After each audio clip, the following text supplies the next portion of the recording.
Would you rather deal with toddler tantrums for a week or teenage attitude for a month?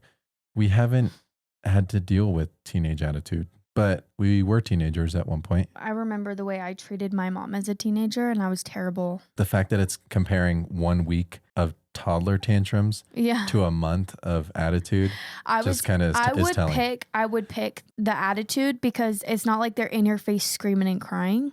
Yeah. And like throwing stuff. I could deal with. I was terrible to my mom, but for the most part, like if I was angry at her or annoyed, I would just go into my room. The thing that sucks about teenagers is there's kind of more at stake. Like with a toddler, what are you going to do? Just punch the ground for an hour or whatever, or for a week, which then. But it's not teenage tantrum; it's teenage attitude. I know teenage. I'm saying that there's more at stake with a teenager who's gives you attitude. Why? Because a teenager, I think that kind of implies disobedience.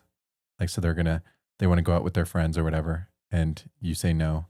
And then they're like, okay, I'm not going to listen to you anyway. I see it as like a month of a teenager not listening to anything you say. And I feel like that's more dangerous for a teenager than for a toddler to just, you spend a week with them and they're like, we have done that. We have spent a week with toddler tantrums. Yeah. We got through it. So I don't know. That one's tricky. Because you just pick them up, you cuddle them, you give them food or whatever. If they're not pleased, you just let them throw their fit, you know? Yeah. But a teenager who has attitude might cut their hair and get tattoos and pierce their nipples or whatever. Whatever the teenagers are doing these days. It was my belly button. Yeah.